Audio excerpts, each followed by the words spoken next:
Greetings, members, one and all of the Salivation Nation. Silver and gold stacking increases, and that's great news. However,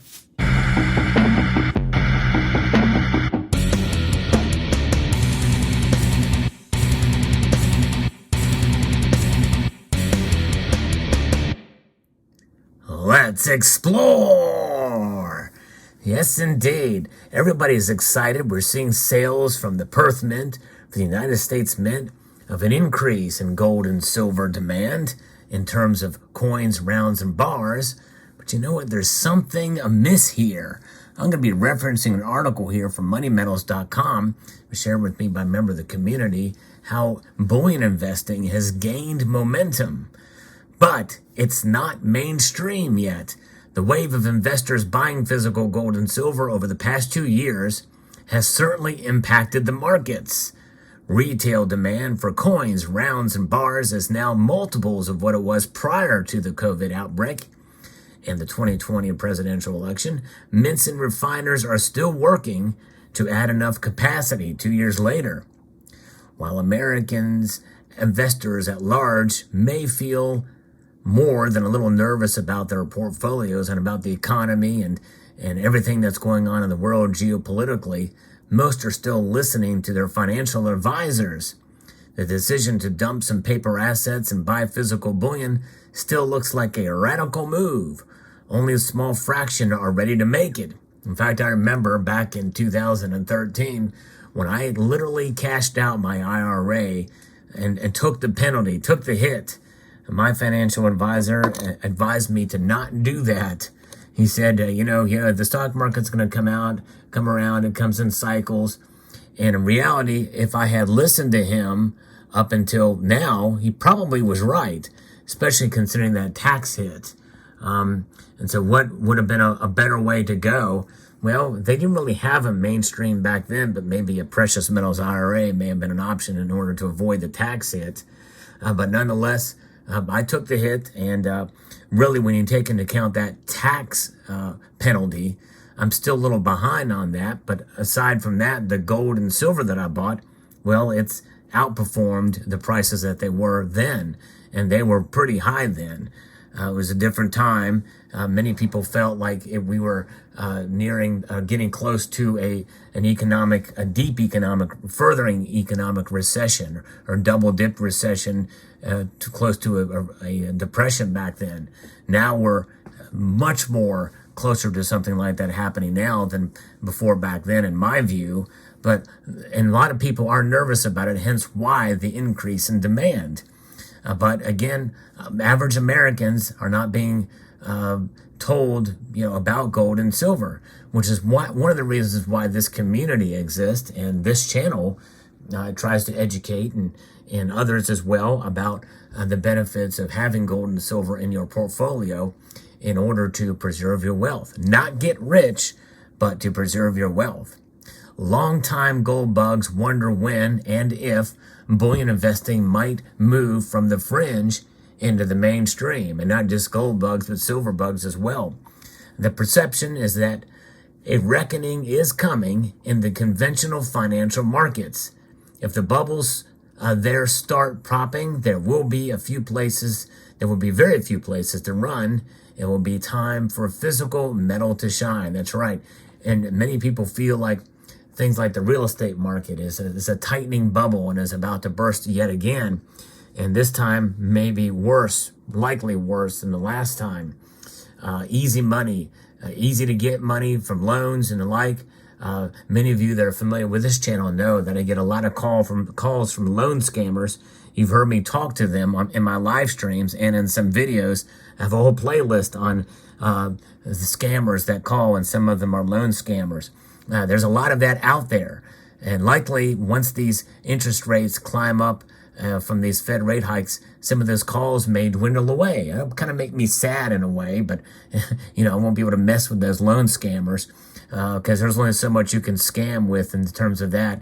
Many people are going to be nervous about getting any kind of loan. They can't afford it because of the devaluing dollar that you see here. This thing is losing value at a rate of 8.6% percent per year by the latest official estimates from the Consumer Price Index numbers, which, by the way, many people feel that that is a lowball figure. It's likely in double digits for sure. But nonetheless, so when will the trickle of Americans buying bullion give way to a flood of Americans buying bullion? And for any Western nation, for that matter, when will that occur? Correctly guessing that answer is essentially an exercise in mass psychology. But isn't the whole market an exercise in mass psychology? Which is to say that it is anything but an exact science. The best we can offer is a signal we think is likely to indicate this migration has begun. And where to look? Start with the premiums for large bars, like 1,000-ounce contract size bars, 1,000-ounce silver bars. Those are the small contracts. 5 of those make a large contract. And then 1 kilo gold bars. Dealers like Money Metals offer these bars and publish their pricing. Other dealers as well have offered those. In fact, during the silver squeeze movement, I think we saw SD Bullion and other dealers offer those, and then they'll publish pricing. These are the bars along with 100-ounce gold stored and traded in the COMEX vault system. Mints refiners and other industrial users for precious metal purchases purchase these large bars for use in production. If a large investor wants to buy physical metal, these bars are by far the most economical way to do it. Yes, there is something to be said. The larger the bar, the lower the price above spot. Of course, getting those bars from the COMEX is a whole different matter. There's been channels and videos of people who have tested that theory or tested that process. And some have been successful, barely, others not at all. But yes, indeed, getting actual physical out of the COMEX is a challenge. Premiums for large bars are historically quite stable. Buyers have generally been able to get metal in whatever quantity was needed at something very close to the paper market price. Demand for retail size coins, rounds, and bars spiked higher just over 2 years ago when demand overwhelmed the ability of producers and dealers to supply. Large bars, however, have remained in stock and available. At least for the most part, there was a tremor in 1,000-ounce silver bar premiums in the spring of 2020.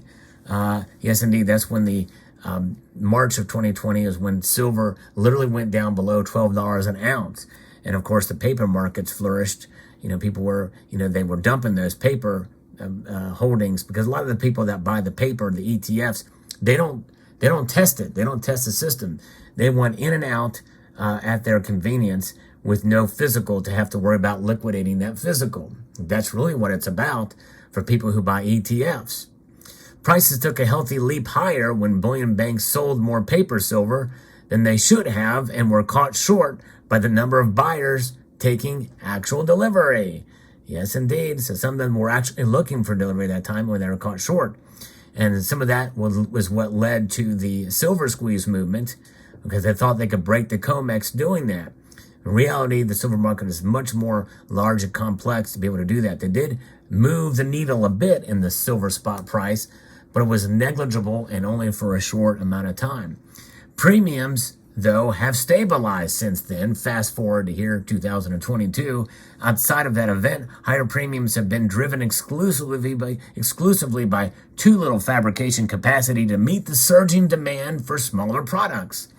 Surging premiums for larger bars will indicate a shortage in supply rather than manufacturing capacity. And it's a supply of the smaller products, not the actual silver itself. Mine production is sufficient to meet demand for industrial use and for a modest level of investment demand.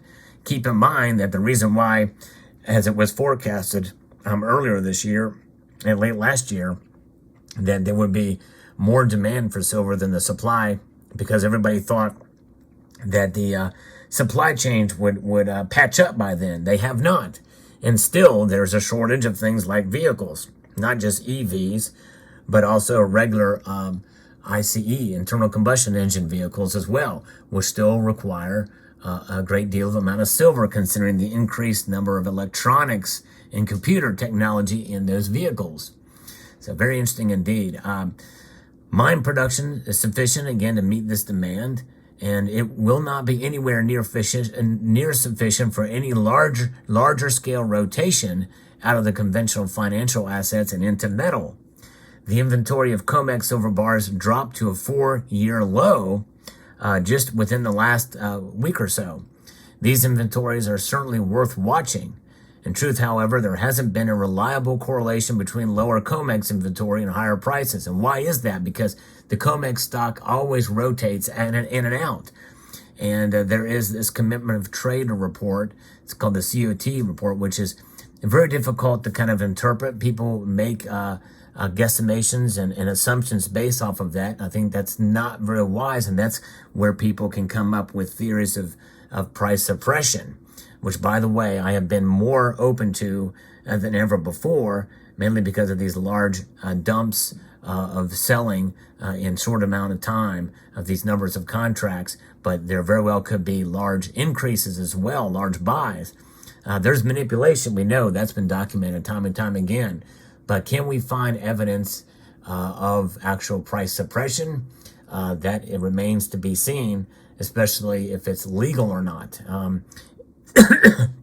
I believe it should be illegal, but if it's legally done, the law should change. But nonetheless, I'm very, very resident in creating more bureaucracy and more regulations. But there you go. There you have it. Fascinating story indeed, and interesting how this is increased demand, but has not really met the mainstream yet. When declining stock translates into higher bar premiums, investors can know something is afoot. And so that's kind of where to look to see what the premiums are going to be for those contract size bars out there to see, to gauge actual physical demand of the metal. But the thing is I think the other way to gauge it is continued and increased premiums on the smaller stuff and a larger, more mass appeal from smaller investors or bullion stackers. I don't like to use the term investor. I don't like to think of silver and gold as being investments. I see them as hedges, a savings vehicle, if it were, a way to protect yourself against economic instability. And I encourage folks to buy at their own pace. People have a lot of different strategies for buying silver and gold. And but nonetheless, I believe in diversification. I tend to be a little bit more bullish on gold than I am silver as a stable store of value. But I do believe in silver as well, too. But very interesting indeed.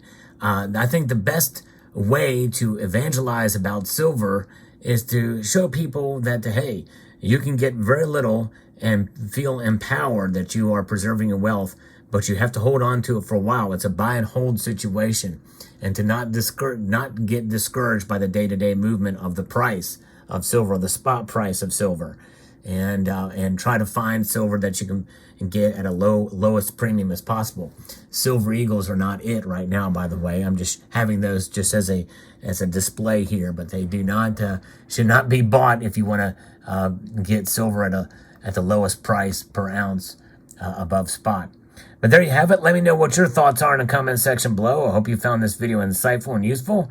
I'd like to extend a multitude of gratitude to you all for taking the time to watch and remind you that I do post videos on a daily basis. And if you want to be apprised at the latest video, you can click the notification bell. I also encourage you, in case you don't get any notifications or see it in your subscription feed, is to bookmark the channel page. Yes, indeed, where the videos, where the channel, if you go to the main channel page and just add it to your bookmarks, and you can come back to that every day to see the latest video there. A multitude of gratitude to you all, and I want to encourage you to please rate, share, comment, and subscribe.